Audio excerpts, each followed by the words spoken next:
Te vendieron una mentira envenenada, que el poder es algo sucio que debes evitar, que dominar situaciones es manipulación, que la influencia natural es un don con el que algunos nacen y tú no. Resultado, pasas tu vida esforzándote brutalmente para conseguir migajas de respeto, negociando espacios que deberían ser naturalmente tuyos, pidiendo permiso para existir con autoridad. Mientras tanto, observas cómo otros caminan por las mismas habitaciones, las mismas conversaciones, las mismas confrontaciones como si fueran territorios que les pertenecen por derecho natural. No sudan, no suplican, no se contorsionan para complacer. Simplemente están, y el mundo se reorganiza a su alrededor. La diferencia no es carisma mágico ni privilegio de nacimiento. La diferencia es que ellos conocen las leyes psicológicas del poder que a ti deliberadamente te ocultaron. Nietzsche las descubrió estudiando la naturaleza humana sin el filtro cobarde de la moral de rebaño. Son 7 principios que funcionan silenciosamente, sin esfuerzo visible, porque se alinean con la estructura real de cómo los seres humanos responden al poder. No son trucos de manipulación baratos que se queman después del primer uso. Son leyes naturales, tan inevitables como la gravedad. Hoy voy a entregarte el martillo para destruir esa necesidad patética de aprobación que te paraliza. Voy a revelarte por qué cada vez que intentas dominar una situación, con esfuerzo desesperado, pierdes más poder. Y voy a mostrarte cómo los verdaderos dominadores de la historia aplicaban estos principios instintivamente, mientras el rebaño los llamaba carismáticos, sin entender la mecánica oculta detrás de su influencia.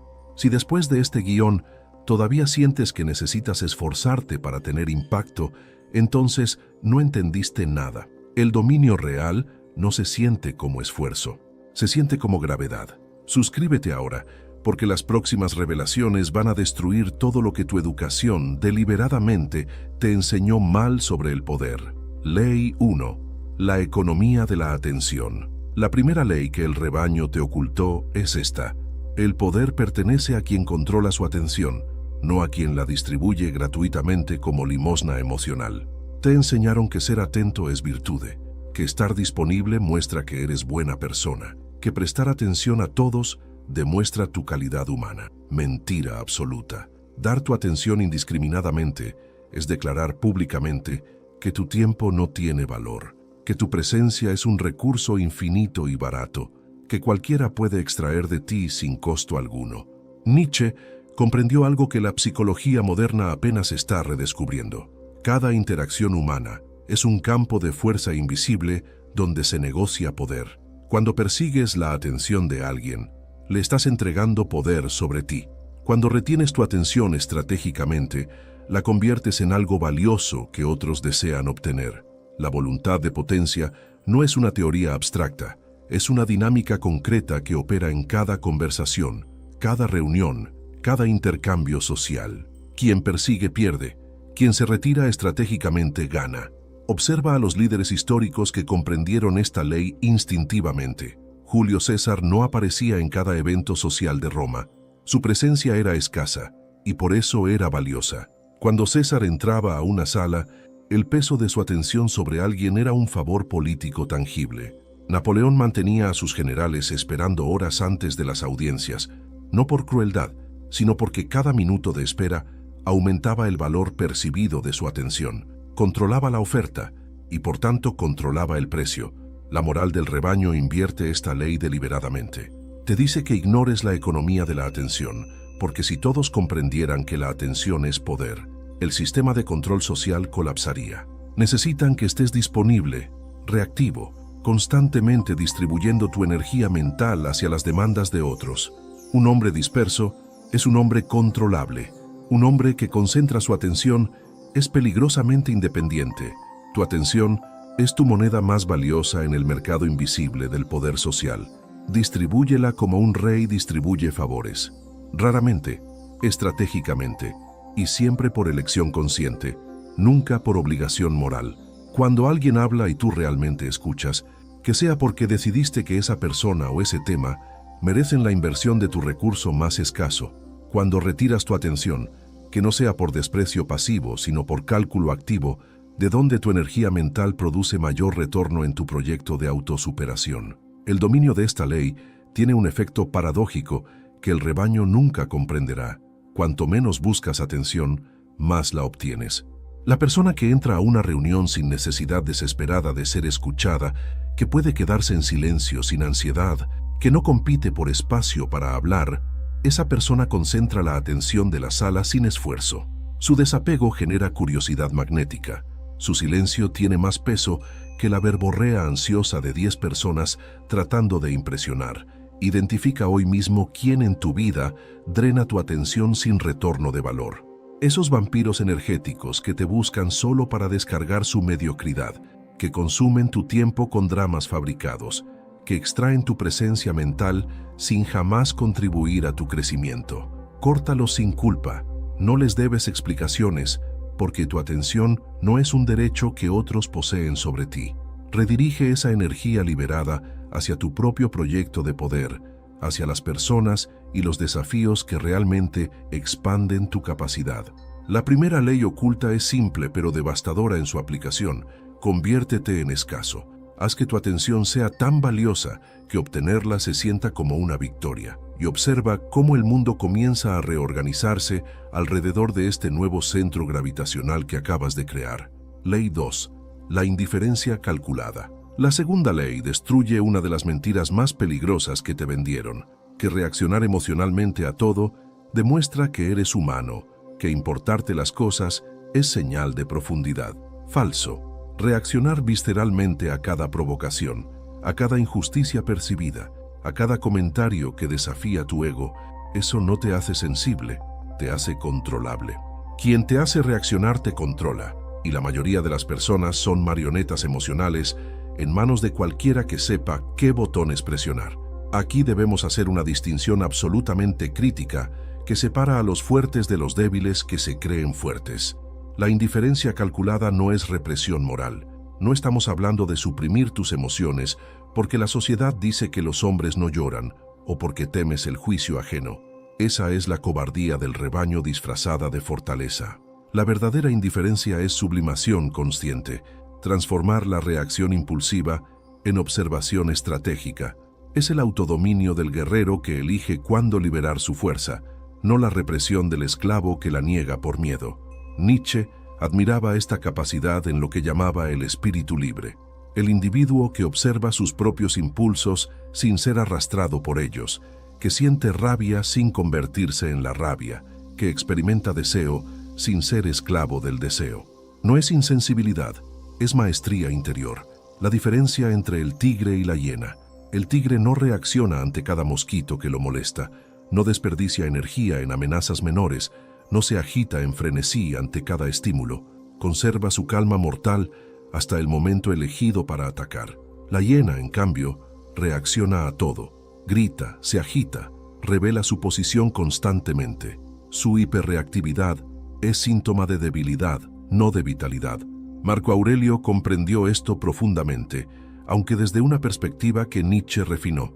Los estoicos hablaban de no dejarse perturbar por eventos externos. Nietzsche agregó la dimensión crucial: no te dominas para obedecer a una moral externa que exige compostura, te dominas porque eres tu propio legislador y decides conscientemente qué merece tu energía emocional. No suprimes por miedo al qué dirán, sublimas por poder sobre ti mismo. La psicología del poder es clara aquí. En cualquier confrontación, negociación o competencia, quien pierde la compostura, primero pierde poder. Cuando alguien te provoca y tú explotas, acabas de entregarle las riendas de tu estado interno. Ahora él controla cuando estás tranquilo y cuando alterado. Ahora eres predecible, y lo predecible es manipulable. El maestro del poder mantiene lo que llamo la calma del guerrero, una quietud externa que oculta una observación intensísima, un estado de alerta total sin agitación visible. Observa cómo funciona esto en negociaciones de alto nivel. El negociador amateur reacciona inmediatamente a cada oferta insultante, se ofende, contraataca emocionalmente.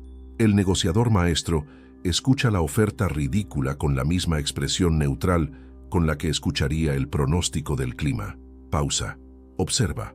Deja que el silencio haga su trabajo. y cuando responde, su voz tiene el mismo tono que tenía antes. Esta indiferencia calculada es devastadora porque el oponente no encuentra dónde hincar sus garras emocionales. Quien te hace reaccionar te controla. El espíritu libre observa, elige y actúa cuando decide, no cuando lo provocan. Tu cuerpo puede sentir rabia, miedo, deseo, ansiedad. Está bien, esas son informaciones bioquímicas, pero entre el estímulo y tu respuesta existe un espacio, y en ese espacio vive tu poder. Cada vez que respondes impulsivamente, estás renunciando a ese espacio. Cada vez que pausas, respiras y eliges conscientemente tu respuesta, estás afirmando tu soberanía sobre ti mismo. En la próxima situación tensa, antes de responder a cualquier provocación, implementa la regla de los 3 segundos. Respira profundamente. Observa la urgencia interna que te empuja a reaccionar. Reconócela, sin obedecerla. Luego elige tu respuesta desde un lugar de calma, no de reactividad. Notarás algo extraordinario. La diferencia energética entre reaccionar y responder es la diferencia entre ser esclavo y ser libre. Y los demás lo sentirán también, aunque no sepan explicar por qué tu presencia tiene ahora un peso diferente. Ley 3. La asimetría de inversión. La tercera ley oculta es un principio de economía aplicado a las relaciones de poder. Nunca inviertas más energía en una situación o relación de la que recibes en retorno de poder, crecimiento o valor estratégico. Suena frío, suena calculado, suena exactamente como lo opuesto de lo que te enseñaron. Bien, porque lo que te enseñaron fue diseñado para mantenerte en un estado perpetuo de agotamiento emocional, energético y estratégico. Da 100% siempre. Ama sin esperar nada a cambio. La generosidad verdadera no busca recompensa. Estos son los mantras del rebaño, y su función es clara: hacer que distribuyas tu energía vital hacia todos lados sin discriminación estratégica, hasta que no te quede nada para construir tu propio proyecto de poder. Es el consejo perfecto para crear personas exhaustas, resentidas y mediocres que han dado todo y no han construido nada propio. Nietzsche veía la voluntad de potencia como un impulso que naturalmente busca expandirse, no dispersarse. Cada acción que tomas, cada relación que mantienes, cada proyecto en el que inviertes tiempo, debe ser evaluado con una pregunta brutal. ¿Esto expande mi poder o lo drena? ¿Esta persona me desafía a crecer o me mantiene cómodo en la mediocridad? ¿Esta situación me construye o me consume? La moral del rebaño te entrena para sentir culpa por hacer estas preguntas. Llaman a esto egoísmo. Nietzsche lo llamó honestidad psicológica. Maquiavelo comprendió esto en términos políticos. El príncipe sabio invierte su favor, su atención, sus recursos en aquellos que pueden retornar lealtad, información, ventaja estratégica, no por crueldad, sino por necesidad de supervivencia en un mundo de recursos limitados. Si inviertes tu capital político en aliados débiles que no pueden defenderte cuando lo necesites, has desperdiciado recursos que podrían haberte fortalecido. Es matemática del poder, no sadismo. Piensa en las alianzas estratégicas de la historia. Roma no hacía tratados por sentimentalismo, sino por cálculo frío de qué pueblos agregarían fuerza militar, económica o geográfica al imperio. Cuando una alianza dejaba de ser ventajosa, se renegociaba o se terminaba. Suena brutal solo si lo mides con la métrica falsa de la moralidad de rebaño. Si lo mides con la métrica de efectividad y construcción de poder, es simplemente inteligente. Ahora, aplícalo a tu vida cotidiana. Esa relación donde siempre eres tú quien llama primero, quien hace el esfuerzo, quien perdona, quien cede, quien invierte energía emocional. Y del otro lado, alguien que recibe todo eso sin reciprocidad real. La moral del rebaño te dice: sigue dando, sé paciente. El amor verdadero no lleva cuentas. La filosofía del poder te dice: estás siendo drenado por un vampiro emocional y cada día que continúas esta asimetría te debilitas más. Cada situación exige de ti exactamente la cantidad de energía necesaria para cumplir tus objetivos estratégicos. Ni más, que es desperdicio, ni menos, que es negligencia. Si una reunión requiere tu presencia seria pero no tu alma, no des tu alma. Si una relación vale solo cortesía superficial, pero no intimidad profunda, no finjas profundidad. Si un proyecto merece tu excelencia total, dásela sin reservas. Pero siempre, siempre con cálculo consciente, no con impulso emocional ni con obligación moral. Esto no te convierte en un monstruo sin corazón, te convierte en alguien que preserva su corazón, su energía, su potencia para aquello y aquellos que genuinamente lo merecen. La generosidad del fuerte es preciosa precisamente porque es escasa y elegida. La generosidad del débil no vale nada porque la da a todos por incapacidad de decir no. Audita tus relaciones y compromisos esta semana. Haz una lista de dónde inviertes tu tiempo, tu energía emocional, tu atención mental. Al lado de cada ítem, escribe honestamente qué recibes a cambio en términos de crecimiento, poder, alegría real o valor estratégico. Las asimetrías van a revelarse con claridad brutal. Ahora viene la parte que separa a los fuertes de los que solo leen sobre fuerza. Reduce o elimina las inversiones asimétricas. Inmediatamente, sin culpa. Tu energía es finita, y cada joule gastado en lo que no te construye es un joule robado a tu propia grandeza. Ley 4. El silencio como arma. La cuarta ley oculta es quizás la más contraintuitiva para una generación entrenada a creer que comunicación es todo. El poder devastador de la palabra no dicha y del espacio no llenado.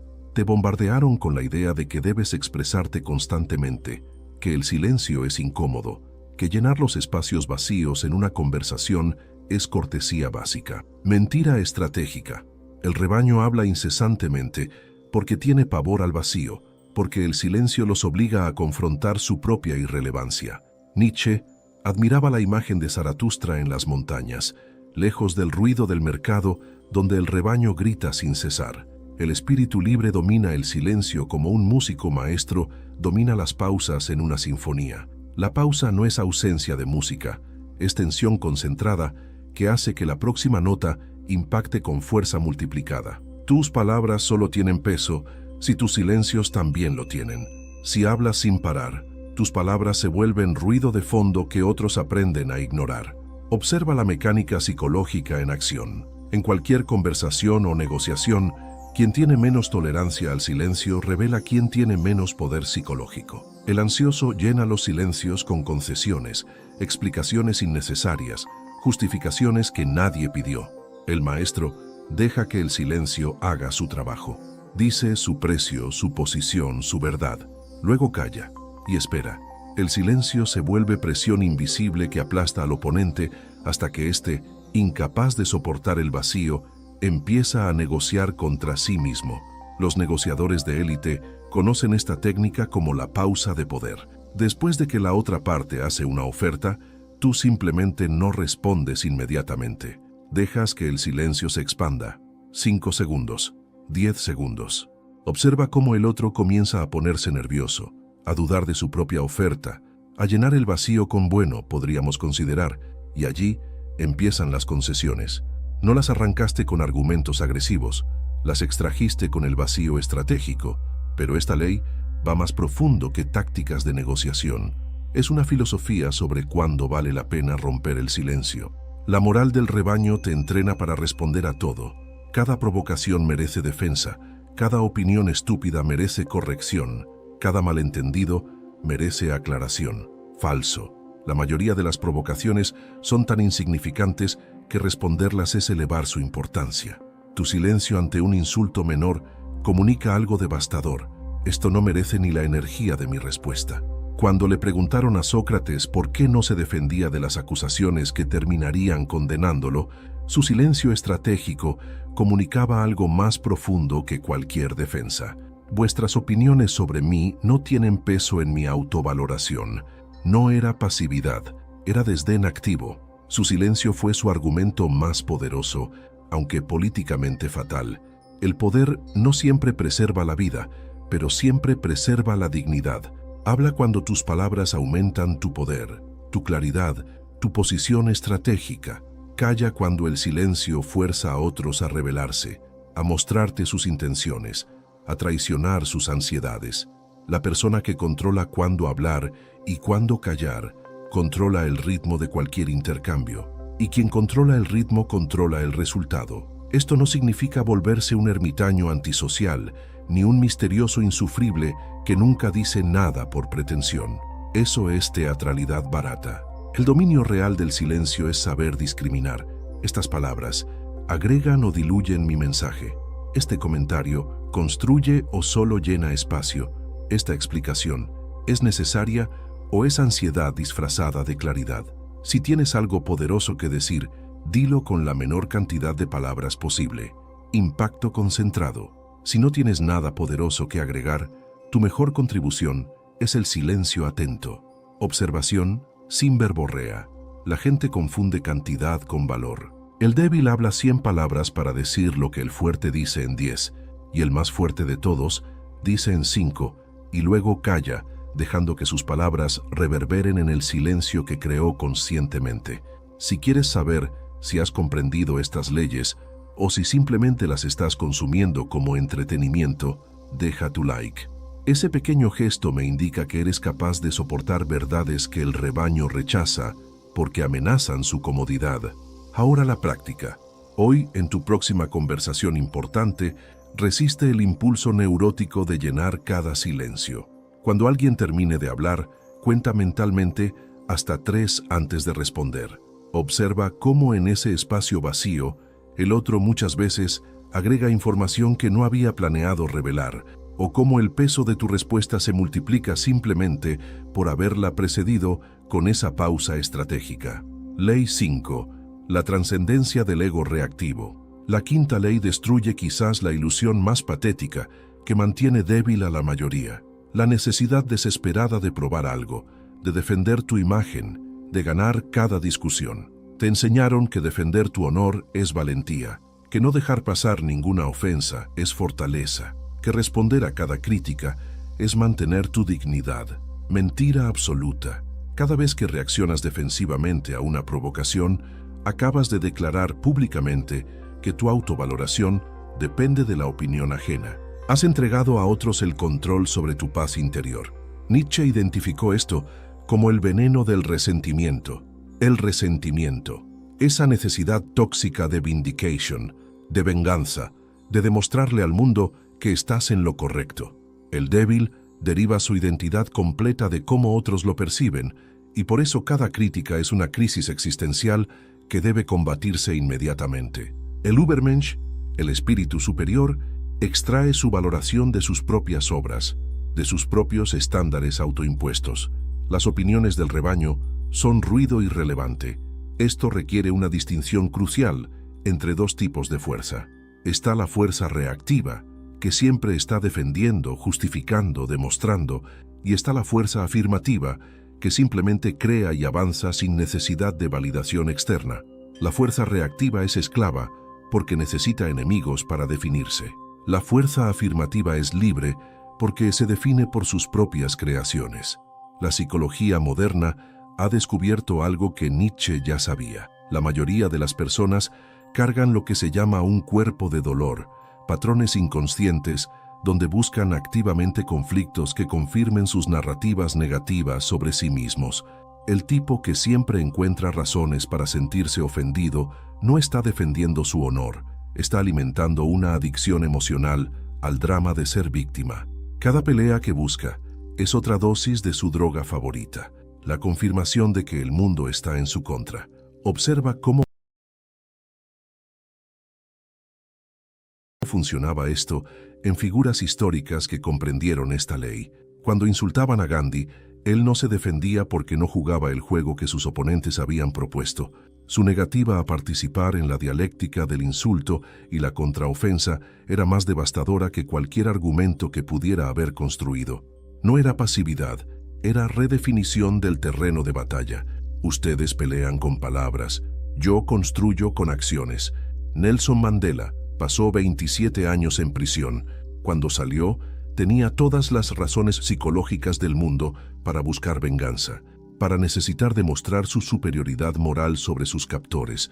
En lugar de eso, trascendió completamente el ego reactivo. No porque fuera débil, sino porque comprendió algo que sus enemigos nunca entenderían. El verdadero poder no necesita venganza. La venganza es la confesión de que el otro todavía te controla emocionalmente. Cuando no necesitas ganar discusiones, ya ganaste. Tu fuerza se mide por la paz con la que ignoras provocaciones. Esto no es resignación ni debilidad, es el autodominio supremo. Distinguir entre amenazas reales que requieren respuesta y ruido insignificante que merece solo tu indiferencia. La mayoría de las provocaciones que recibes en tu vida diaria son tests psicológicos inconscientes. Alguien te lanza un anzuelo emocional para ver si muerdes. Cada vez que muerdes, has fallado el test. Has demostrado que eres controlable, que tu estado interno depende de estímulos externos. Cada vez que observas el anzuelo, lo reconoces y conscientemente decides no morder, has pasado el test. Has demostrado soberanía sobre ti mismo. Identifica hoy una provocación recurrente que siempre te hace reaccionar. Ese comentario específico de esa persona específica que te enciende automáticamente.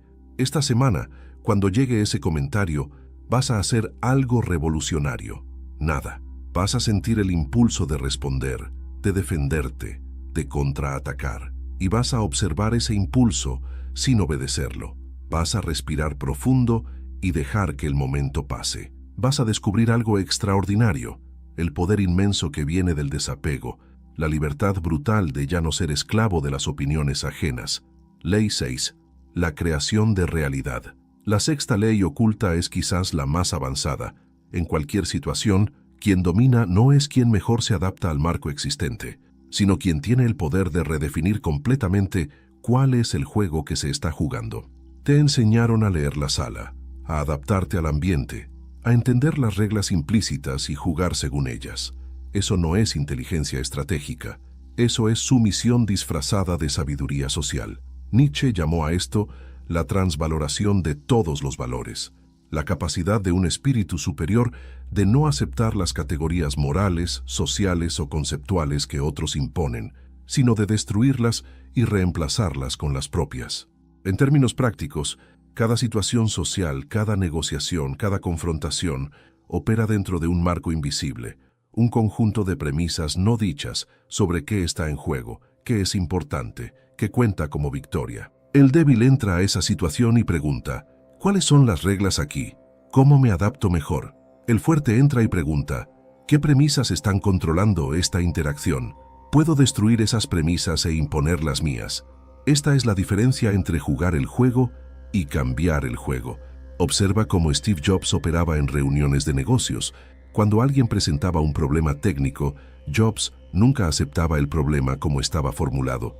Inmediatamente lo redefinía. Eso que ustedes llaman problema es en realidad una oportunidad para simplificar radicalmente el diseño. ¿Por qué estamos tratando de resolver este problema cuando deberíamos estar cuestionando por qué existe este problema? No aceptaba las premisas, las destruía y las reemplazaba. Leonardo da Vinci hizo esto cuando vendía sus servicios a los príncipes del Renacimiento. No decía, soy un buen pintor, contrátame para pintar. Decía, puedo diseñar armas de guerra revolucionarias, fortificaciones impenetrables, sistemas de irrigación que transformarán tu economía. Y también sé pintar si lo necesitas. Redefinió completamente el marco de la conversación. No era un artesano buscando empleo, era un genio multidisciplinario, ofreciendo transformar el futuro del Estado. La mecánica psicológica aquí es sutil pero devastadora. Cada situación social opera dentro de lo que se llama un marco narrativo invisible. Ese marco define qué tipo de situación es esta, qué roles existen, qué comportamientos son apropiados, qué cuenta como éxito. La mayoría de las personas nunca cuestionan el marco, simplemente lo aceptan y tratan de optimizar su posición dentro de él. Pero aquí está el secreto. Quien controla el marco controla todo lo demás. Si estás en una negociación salarial y aceptas el marco de cuánto vale tu trabajo según el mercado, ya perdiste. Si redefinís el marco a cuánto valor puedes generar para la empresa en los próximos 3 años, acabas de cambiar completamente la conversación. No es manipulación, es maestría estratégica sobre las estructuras invisibles del poder. Napoleón Bonaparte entendió esto en cada batalla que peleó. Sus enemigos planificaban según las reglas establecidas de guerra napoleónica: formaciones, flanqueos, artillería. Napoleón constantemente redefinía el campo de batalla mismo. Atacaba desde ángulos que supuestamente eran imposibles. Movía tropas a velocidades que supuestamente eran impracticables. Forzaba a sus enemigos a pelear según nuevas reglas que él acababa de inventar. En cualquier situación importante de tu vida, tienes que desarrollar esta capacidad de hacer visible el marco invisible. En la próxima reunión importante, en la próxima conversación difícil, en el próximo conflicto, pregúntate esto. ¿Qué premisa oculta está definiendo cómo se supone que debo comportarme aquí? ¿Quién puso esa premisa? ¿Qué pasaría si simplemente la rechazo y propongo un marco completamente diferente? Ejemplo concreto. Estás en una reunión donde se supone que debes explicar por qué un proyecto se retrasó. El marco invisible es, tú eres el acusado que debe defenderse. Si aceptas ese marco, ya perdiste. Redefinís el marco. Este retraso nos dio información crítica sobre fallas sistémicas que nadie más había identificado. No estoy aquí para justificar un problema. Estoy aquí para proponer una solución que va a prevenir 10 problemas futuros. Acabas de cambiar el juego de defensa a liderazgo. Esta ley requiere coraje porque vas a incomodar a gente que está cómoda con los marcos existentes. Van a resistir. Van a decir que estás siendo difícil, que no eres jugador de equipo, que estás complicando las cosas. Déjalos. Esa resistencia es la prueba de que tu redefinición tiene poder real. Si no incomodara, sería irrelevante. Tu práctica esta semana. Identifica una situación donde sientes que estás jugando según reglas que no te favorecen. Pregúntate qué premisa oculta define esa situación. Luego, en voz alta, cuestiona esa premisa. No como rebelión adolescente, sino como propuesta estratégica. ¿Y si en lugar de resolver este problema como está planteado, redefinimos qué problema estamos resolviendo realmente? Observa cómo esa simple pregunta cambia la dinámica de poder en la sala. Ley 7. La disciplina del desapego estratégico.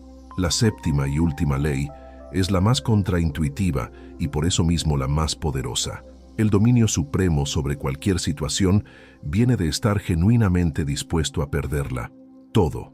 La negociación que desesperadamente necesitas cerrar, la relación que temes perder, el proyecto al que has dedicado meses, la validación que buscas, todo. Mientras estés apegado desesperadamente a un resultado específico, ese apego es el anzuelo invisible por el cual otros pueden controlarte. Te bombardearon toda tu vida con el mensaje de nunca rendirte, nunca darte por vencido, mantener el rumbo sin importar qué. Ese consejo funciona para la persistencia en tu propio proyecto de autosuperación, pero aplicado a situaciones donde interactúas con otros, ese apego desesperado te convierte en víctima fácil de manipulación. La persona que absolutamente necesita cerrar el trato siempre paga más. La persona que absolutamente necesita ganar la discusión siempre cede más. La persona que absolutamente necesita que la relación funcione siempre tolera más abuso. Nietzsche capturó esto en su concepto de amor fati, amor al destino, la capacidad de aceptar e incluso desear cualquier resultado como parte necesaria de tu forja personal. Pero aquí debemos distinguir entre aceptación pasiva y desapego estratégico activo. No estamos hablando de resignación cobarde, donde te rindes antes de intentar. Estamos hablando de entrar a cualquier situación con la mentalidad de voy a dar mi máximo esfuerzo, y si aún así no funciona, estoy completamente en paz con abandonarlo y buscar otro campo de batalla. Esta mentalidad tiene un efecto psicológico devastador en las dinámicas de poder. Cuando entras a una negociación genuinamente dispuesto a levantarte y cancelar el trato en cualquier momento, los otros lo sienten instintivamente. No es farol, es realidad interna. Y esa realidad se transmite en microexpresiones, en tu tono de voz, en tu lenguaje corporal. Estás negociando desde abundancia, no desde escasez. Ellos están negociando para no perderte. Tú estás negociando para ver si vale la pena quedarte. Los negociadores de élite mundial siempre entran con lo que llaman su BATNA, mejor alternativa a un acuerdo negociado. Pero más importante que tener alternativas es la paz psicológica de estar dispuesto a caminar. He visto negociaciones donde una parte tenía todas las ventajas objetivas, todos los datos de su lado, toda la razón técnica, y perdieron, porque el otro lado estaba genuinamente dispuesto a levantarse y marcharse, y ellos no. Sócrates bebiendo la cicuta es quizás el ejemplo más extremo de esta ley en acción. Tenía la opción de exiliarse, de retractarse, de suplicar. Su vida dependía de mostrar apego a seguir viviendo. En lugar de eso, demostró el desapego supremo, no porque quisiera morir, sino porque su integridad filosófica era más importante que la supervivencia física. Esa disposición a perderlo todo, paradójicamente, le dio un poder que sus ejecutores nunca tuvieron. Murió libre, mientras ellos vivían esclavos de sus propios miedos. Esto no es nihilismo ni autodestrucción, es distinguir entre tus valores fundamentales no negociables y tus apegos circunstanciales que te debilitan.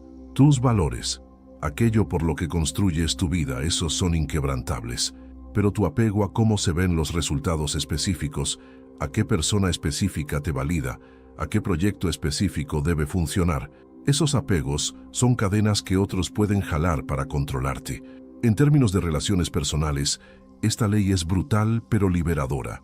La persona que entra a una relación pensando, necesito que esta persona me ame, o mi vida no tiene sentido, ya entregó todo su poder. La persona que entra pensando, voy a ofrecer mi mejor versión, y si esta persona no la valora, hay 7.000 millones de humanos más en el planeta, mantiene su soberanía. La primera mentalidad genera dependencia tóxica. La segunda genera relaciones sanas entre iguales. La paradoja final, cuando genuinamente no necesitas ganar, es cuando más ganas, porque la necesidad desesperada es repelente de poder. La gente lo huele. El vendedor desesperado que necesita la comisión para pagar la renta emana esa desesperación, y los clientes instintivamente se alejan o demandan descuentos mayores. El vendedor que genuinamente cree que su producto es valioso y está bien si este cliente no lo compra hoy porque hay otros que lo comprarán, ese vendedor cierra más tratos. Aplicación concreta para esta semana. Identifica la situación en tu vida donde estás más apegado al resultado. Esa negociación que te quita el sueño. Esa relación donde tienes miedo de perder a la persona. Ese proyecto donde has invertido tanto que la idea de que falle te aterroriza. Ahora haz el ejercicio mental más difícil. Visualiza el peor escenario. Visualiza perderlo todo en esa situación. Respira con eso. Acepta esa posibilidad completamente, no como resignación, sino como liberación. Pregúntate, si esto falla completamente, ¿sobrevivo? La respuesta es sí. ¿Puedo construir algo nuevo? La respuesta es sí. ¿Significa esto que no tengo valor? La respuesta es no.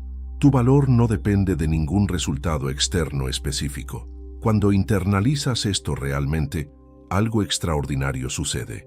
Tu estrategia se libera. Ya no estás jugando para no perder, estás jugando para ganar. Y esa diferencia psicológica es la diferencia entre mediocridad y maestría. Si has llegado hasta aquí y estas 7 leyes te han confrontado, te han incomodado, te han obligado a cuestionar creencias que habías aceptado sin examinar, entonces comparte este video, no por mí, sino porque hay otros que necesitan este martillo tanto como tú lo necesitabas. El rebaño quiere que guardes esta información, que no la compartas, que permitas que otros sigan débiles. El espíritu libre comparte el fuego porque sabe que la llama no se debilita al encender otras antorchas. 7 leyes ocultas, 7 principios que la moral del rebaño enterró bajo capas de mentiras reconfortantes sobre bondad, humildad, generosidad indiscriminada y necesidad de aprobación. No son trucos de manipulación que se gastan después del primer uso. Son arquitecturas psicológicas de poder que, una vez comprendidas e integradas, transforman permanentemente cómo te mueves por el mundo. La economía de la atención te enseñó que tu presencia es tu recurso más valioso y debe ser escasa para ser valiosa. La indiferencia calculada te reveló que quien controla sus reacciones, controla su destino. La asimetría de inversión te mostró que dar sin discriminación es el camino más rápido al agotamiento y la mediocridad. El silencio como arma te demostró que el espacio vacío tiene más poder que la verborrea ansiosa. La trascendencia del ego reactivo te liberó de la esclavitud patética de necesitar validación externa. La creación de realidad te entregó la capacidad de redefinir el juego mismo en lugar de solo jugar mejor. Y el desapego estratégico te dio el poder supremo, la paz de estar dispuesto a perderlo todo. Estas leyes no son para consumo pasivo, no son filosofía para discutir en cafés mientras la vida te pasa por encima. Son herramientas para forjar una versión de ti mismo que el mundo no puede ignorar, que no puede controlar, que no puede domesticar con sus recompensas baratas y sus amenazas vacías. Son el martillo que Nietzsche te ofreció para destruir las cadenas invisibles que llamas educación, cortesía, moral y sentido común. Pero aquí está la verdad más incómoda de todas. Conocer estas leyes no te da poder, aplicarlas tampoco. Lo que te da poder es la transformación interna que ocurre cuando estas leyes dejan de ser conceptos en tu cabeza y se convierten en instintos en tu cuerpo. Cuando ya no tienes que recordarte conscientemente, no perseguir atención, porque automáticamente te has vuelto escaso. Cuando ya no tienes que contener reacciones impulsivas, porque tu primer impulso ya es la observación estratégica. Cuando ya no tienes que calcular inversión asimétrica, porque naturalmente gravitas solo hacia lo que te expande. Esa transformación no sucede leyendo, sucede practicando, sucede fallando, sucede en ese momento incómodo cuando aplicas la ley del silencio y el espacio vacío te aterra. Sucede cuando cortas una relación asimétrica y la culpa te come vivo por 2 semanas hasta que finalmente sientes la libertad. Sucede cuando redefinís el marco en una reunión y todos te miran como si estuvieras loco, hasta que 3 minutos después entienden que acabas de cambiar el juego. La pregunta que debes hacerte ahora no es si estas leyes son ciertas. La pregunta es si tienes el coraje de implementarlas sabiendo que van a separarte del rebaño, porque eso es exactamente lo que van a hacer. La gente que está cómoda con su mediocridad va a sentir tu transformación como amenaza. Van a llamarte arrogante cuando simplemente dejaste de ser modesto sin razón. Van a llamarte frío cuando simplemente dejaste de dar energía a quien no la merece. Van a llamarte difícil cuando simplemente dejaste de aceptar marcos que no te sirven. Nietzsche tenía una frase devastadora: aquel que tiene un porqué para vivir puede soportar casi cualquier cómo. Tu porqué no puede ser agradar al rebaño. Tu porqué no puede ser acumular validación externa. Tu porqué debe ser la construcción de una obra que justifique tu existencia, sea esa obra un negocio, una familia, un arte, una filosofía de vida o una combinación de todas. Y esa construcción requiere poder. Poder sobre ti mismo primero, poder sobre tus circunstancias después. Estas 7 leyes te dan ese poder, pero solo si las usas. Elige una, no 7, una, la que más resuene con el obstáculo más grande que enfrentas ahora mismo. Practícala obsesivamente durante 30 días hasta que se vuelva tu segunda naturaleza. Luego regresa y elige la siguiente. Esta no es filosofía para consumir como entretenimiento y olvidar mañana. Es forja para transformarte sistemáticamente en alguien que el mundo viejo no reconocería. El Übermensch, el espíritu superior que Nietzsche imaginó, no es un superhombre de cómics. Es simplemente alguien que se liberó de las cadenas que mantienen atado al rebaño. Alguien que dejó de buscar permiso para existir con autoridad. Alguien que dejó de negociar espacios que por derecho de su propia fuerza le pertenecen. Alguien que construyó sus propios valores en lugar de heredar los valores fabricados para mantenerlo dócil. Ese alguien puede ser tú, no por talento innato ni por circunstancias privilegiadas, sino por decisión sostenida, por la voluntad de aplicar estos principios, incluso cuando todo tu condicionamiento social te grita que te detengas. Por la disciplina de forjarte a ti mismo día tras día hasta que tu antigua versión débil sea irreconocible. Y si terminas este video y no cambias absolutamente nada en cómo operas, entonces has demostrado algo importante, que prefieres la esclavitud confortable a la libertad peligrosa, que prefieres la aprobación del rebaño a la construcción de grandeza, que prefieres consumir contenido sobre poder en lugar de construir poder real. Y eso está bien, la mayoría elegirá exactamente eso. Por eso la mayoría vive vidas de mediocridad silenciosa, muriendo con su música todavía dentro. Pero tú no eres la mayoría. Si lo fueras, no habrías llegado hasta aquí. Si lo fueras, Estas leyes te habrían ofendido tanto en los primeros 5 minutos que ya habrías cerrado el video. El hecho de que estés aquí ahora significa que algo en ti reconoce estas verdades no como teorías interesantes, sino como herramientas que has estado buscando sin saber que existían. Nietzsche te dio el martillo. Yo te mostré cómo usarlo. Ahora tú decides si lo usas para construirte o si lo dejas oxidarse mientras explicas por qué las circunstancias nunca fueron las correctas. La mediocridad siempre tiene excusas excelentes. La grandeza solo tiene resultados. Comienza hoy, no mañana cuando las condiciones sean perfectas. Hoy, con las condiciones imperfectas que tienes. Elige una ley, aplícala en la próxima interacción que tengas. Observa qué sucede, ajusta, repite, construye el hábito. Forja la nueva versión. Demuestra con acciones que entendiste. El rebaño está esperando que procrastines. La grandeza está esperando que actúes. ¿Qué vas a elegir?